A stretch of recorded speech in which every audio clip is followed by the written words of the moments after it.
Let's go on now to 2.3, learning styles. That was decision makers. Now, how do people learn? Students have different learning styles. Visual learners. Auditory. Is that how you say it? Auditory? Yep. Learners. Tactile. Kinesthetic learners, which are kind of like hands kind of thing. 3 different types. Visual learners prefer to sit at the front of the classroom to avoid visual obstructions. I will always sit, and I will get there at whatever time it takes in the morning to get there before they open the doors. But I'm going to get my seat on the first row as I'm looking at the screen on the right-hand side of the presenter so I can see the screen around the presenter standing in the center with his projector. I want to be able to be right there. Look at the screen, look at the guy. Look at the screen, look at the guy. Because I'm a visual type of person. So that's where I need to sit. I can't even, church, I want to sit in the first row. Now, where do you think my wife wants to sit? The last row. The last row. So now we're like, I'm sitting in the first row. I'm watching the kid over there, and I'm watching the person over here, and I'm watching that guy pick up his phone. I'm watching this, and I'm like nuts. Yeah. I got all this stuff going on in my brain, and I'm like, because I'm easily confused. Brian. Well, when we're talking about this, one of the statistics that I did pull up on this, the learning styles, is about 65% of people, specifically adults, are visual learners. And I think a lot of people don't realize that. Auditory is only about 30%, kinesthetics only about 5%, according to Purdue University. So this is a pretty big segment of the people in your class. Give me that number so again. your visual learners are about 65%. Hold on, let me go back on this slide here. Sure. My visual learners, I'm going to put that in here, are what percent? About 65%. Okay. Now, I don't believe anything you're telling me, just so you know. No problem. But I'm going with it for right now. It's okay. Okay. Your auditory learners are about 30%.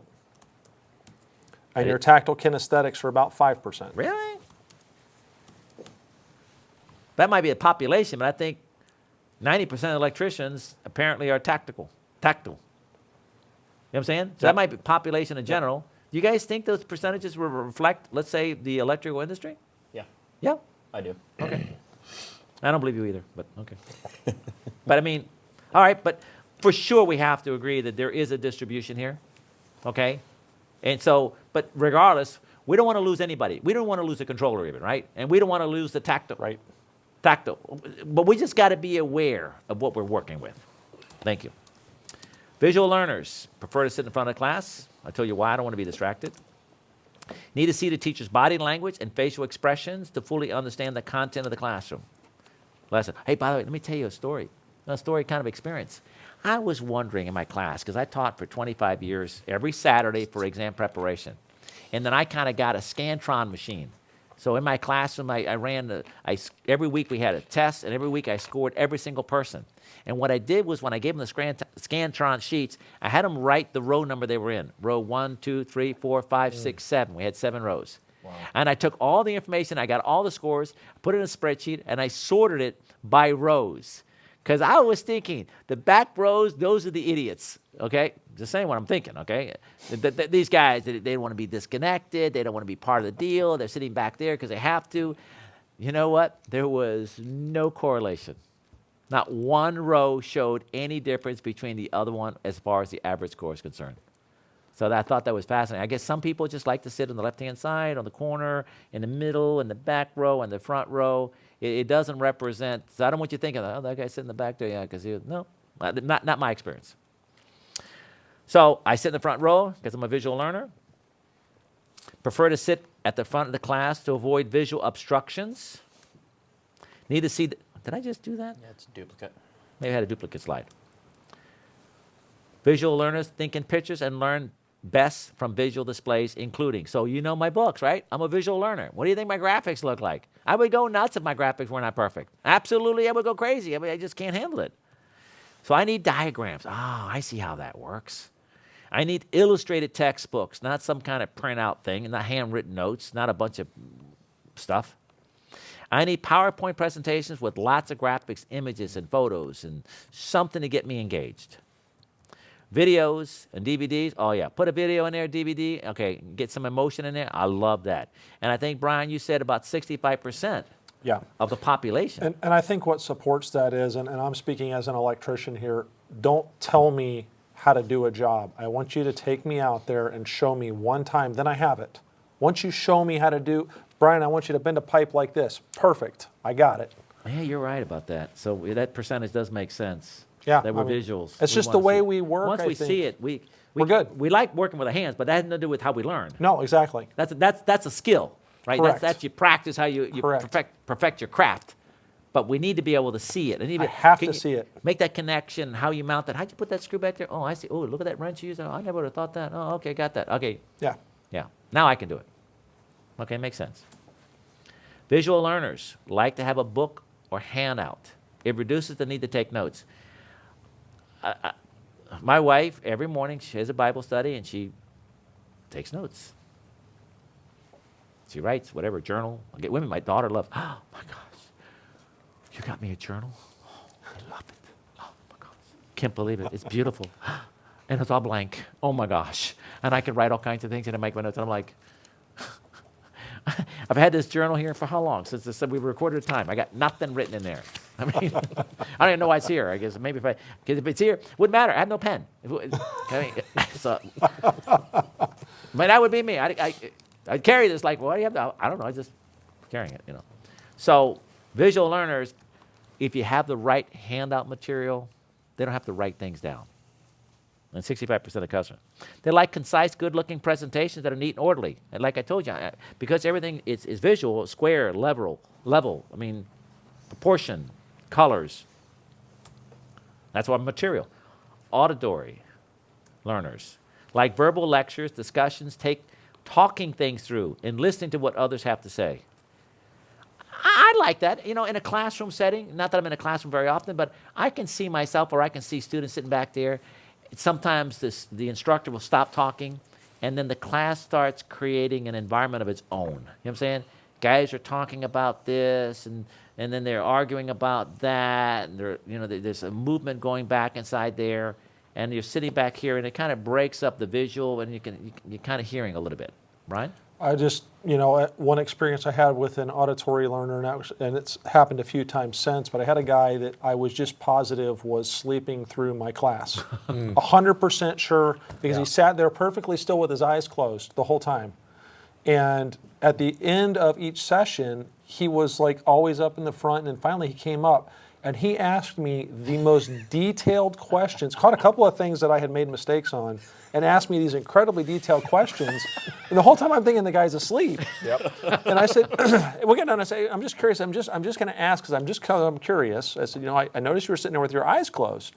And he's like, yeah. He's like, the best way for me to learn is to have nothing to see and only to listen. It's like, I just want to hear what you're saying so I can absorb everything. That's the definition of an auditory learner. And buddy, he was on the money.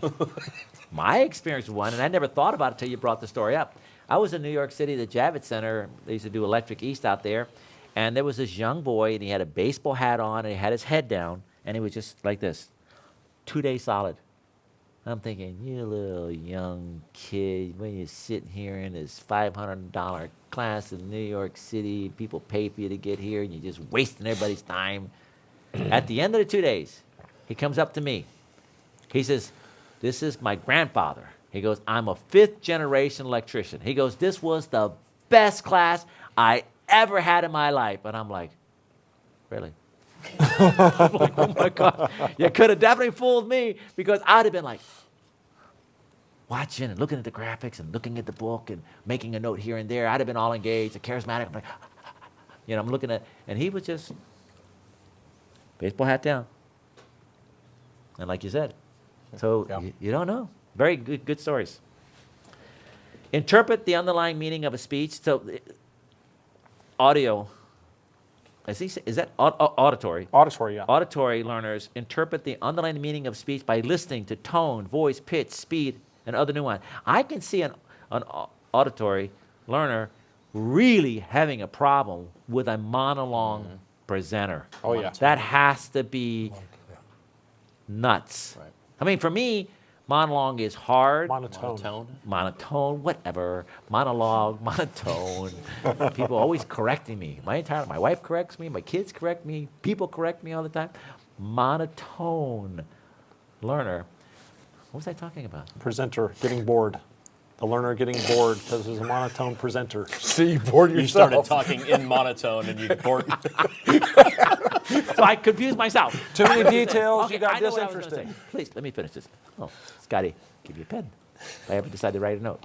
Okay, a monotone, what I don't like, but as long as he has great graphics, Right. you with me? I can survive that, even though it drives me crazy because I'm in the book. I'm now doing what? I'm reading the book, Yeah. right? And I'm looking at the graphics because his voice is meaning nothing to me at all because he turns me off. But an auditory learner, he's dead. Yeah. You just killed him because he can't hear anything, and of course he's not interested in the graphics. And that's 30%. Yeah. That's a big segment of your class you lose. You know, interesting, we don't have the class opportunity here to do this.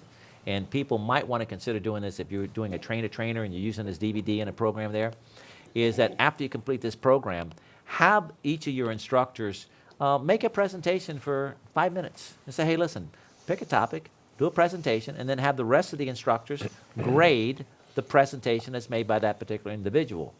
And when I've seen that, I would say after a train-to-trainer program, I have seen people's performance to be terrible.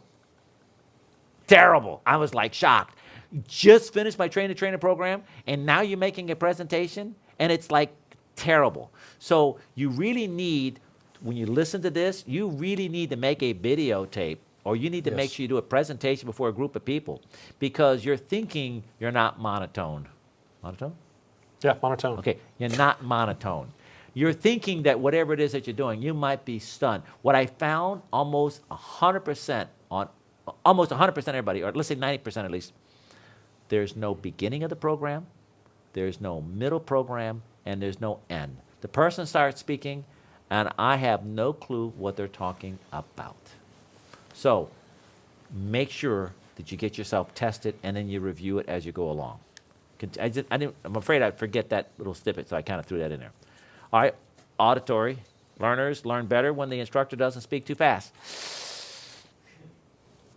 Yikes. So I'm screwing up 35% of my customers? Is that what I'm doing? 30, only 30%. Only 30%. I have to say, I'm pretty comfortable it's I'm thinking it's my worst quality, is that I just get too excited. The only thing that saves me, that I get excited, is that I say it 3 or 4 times, and I come in different angles. And I'm always using different examples. So I never say it once and move on. I come in here, and I go over there, and I do this, and I do that. And so people will get caught up, but it causes stress on people because not everybody can hear as clear. They might have hearing aids. Words, I sometimes slur words. I bring words together. They're not separate individual words. So I keep working on that. So I have to work on it even more. Understand better when given the same information in several ways. I'm good about that. I might be fast, which is not strong, not good, but I am good about bringing it in different methods and trying to present it in different ways. Auditory learners often benefit from reading text out loud and using a recording device. This is a really good idea for a lot of people, like 30%. I've actually had people come to my class and say, Mike, would you mind if I can record you guys? And I'm thinking, I know that guy's an auditory learner. I know this is going to take him to the next level. 100%, no problem. Use it. I don't use it because it's just not my style. Need to hear the information. Written words have little meaning. So that's what an auditory learner is. I don't like complicated charts. I like complicated charts. I like to figure them out. Auditory learners keep background noise to a minimum. So watch it with air conditioning and banging of things. And Other people talking, annoyance. Jinging in your pants where they play with coins and the keys. Here's another one. I had this. We used to give out pens at the seminars, and it was the clicking pens. Yeah. Okay? And you're talking. And, of course, this one doesn't really click. And it goes click, click, in the front row, right next to me. Click, click, For 8 hours. click, click. And I'm like, every click is, I hear every click every single time. You know what I mean? And I say, we'll talk about how do you handle that in a class, and I can show you how to handle that. Sometimes it works. Be aware of noises such as air conditioning cycling off and on. If I hear an air conditioning cycle off and on, what I'll do is I'll just have the air conditioning, just put it on fan. It's a little louder ambient noise, but it isn't like boom, and then it cuts off, and it comes back on again, and just let it run annoying all the time, rather than just confusing me and confusing everybody else. Tactile or kinesthetic learners.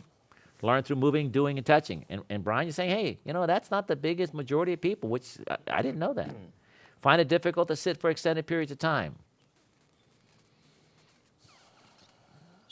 I would have thought more than 5% of the guys would have a hard time sitting for an extended period of time.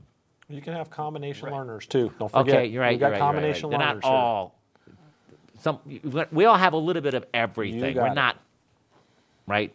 We're not all controllers. We're not all skeptics. We're not all. We're a mixture inside here. Good point.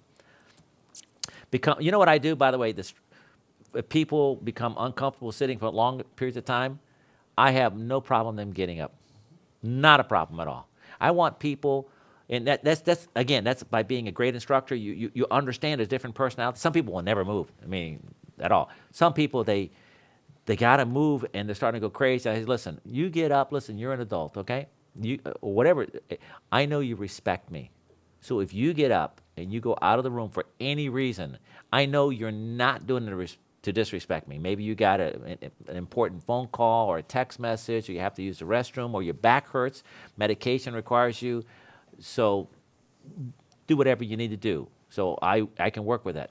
Brian? Well, I think this is real common at all of our seminars. The back wall and the side walls are lined with guys that are standing up because they just can't sit down. That's probably your 5% right there, the 20 or 30 guys that are along the back wall and the side walls. Yep, that's a good point. And if you look at the slide here, become distracted by the need for activity and exploration. Get up a little bit there, and it's like, okay. It's like me. If I can get up in the morning and I can ride my bike for a couple hours, I don't care what happens the rest of the day. I don't care. I got that kinesthetic action out of me, like, okay, now I don't care what I have to do. I can sit all day long. It doesn't really matter. Again, looking at the different people, we don't know, what kind of learner they're going to be. But we got to be aware there's different types. Product placement. Learning styles. Kinesthetic learners. Visual aids for visual learners. Okay, let's just summarize a couple of points here. Be aware of decision-making styles. Charismatics, thinkers, skeptics, followers, and controllers. We need to be aware in that classroom, people making different decisions. Be aware of the learning styles, visual, auditory, as well as tactile. I have a question that came in the live streaming, and the question, Mike, what if the instructor is a follower, where he wants to make sure everybody's happy, he likes brand names? Well, he want to buy Mike Holt products because as a follower, you want to get a Mike Holt product, right? Because we're a brand name. But I can see where an instructor doesn't want to offend anybody. And, if you're an instructor, you're the leader. You're the boss. You're the one that has to make, unfortunately, like a parent. I hated being a parent. I absolutely hated being a parent. I love being a dad. You know what I'm saying? As a parent, I got to make the tough decisions. As a dad, it's a different story. We can ride dirt bikes together. We can spend a lot of fun. We can travel.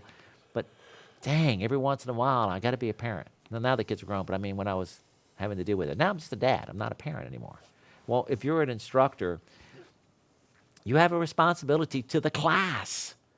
And if you're a follower, I don't know, I would assume that the class is just going to tear you up. I mean, they're just going to eat your lunch because they're going to have you going in circles. And you just don't know, you don't want to hurt anybody's feelings. So you can be politically correct, right? I think you have to know, as an instructor, you have to know who you are, and you have to know how to deal with that. For example, my personality is that when people are wrong, I can make them feel terrible. And it's not what I want to do. I just have a bad knack for doing that. And that's something that I know. And therefore, it's something that I have to keep in mind. So I think you have to know yourself. You have to know your traits, and you have to be willing and able to address those. So if you're a follower, you need to know that you're a follower, and you need to know, look, I have to change certain parts of who I am, at least while I'm in the classroom. I have to be somebody different. I can't be who I am effectively when I've got the tie on. Ryan? I think one of the biggest aids for an instructor that thinks they're a follower of any type is going to be professionally prepared material, because then they're leading by following. They're following. You've already set the standard. You've already set the course. You've already got everything put together. And they don't have to argue about what the syllabus is or what the class goals are, any of that type of stuff, because look, it's already put together. I already know what it has to be because Mike Holt is the guy I'm following, and this is his professional product, and he says we have to cover this. I'm not saying it's right. So if you have a problem with the graphic, Talk you to have Mike a Holt. problem with the question, you have a problem with the material, where I'm a little bit more, exposed because Right. I create the content, okay? And a lot of us are, but you're absolutely right. And that was the brand name that came in, right? That only makes sense, right? A brand name needs to have Exactly. confidence. I mean, YouTube's just amazing, brilliant how you put that together. They need to have confidence, they have to trust, they have to have proof, okay? And they have to use the material, and they have to feel confident in the material, and they can handle the class because they're not defensive. They're prepared.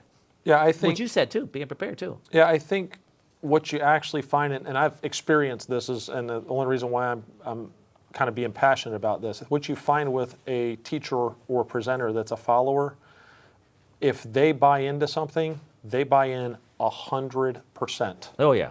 And so they are going to just be absolutely dogmatic about bringing everything out if they have something to follow. If they create the content, they're not going to believe in it. Interesting.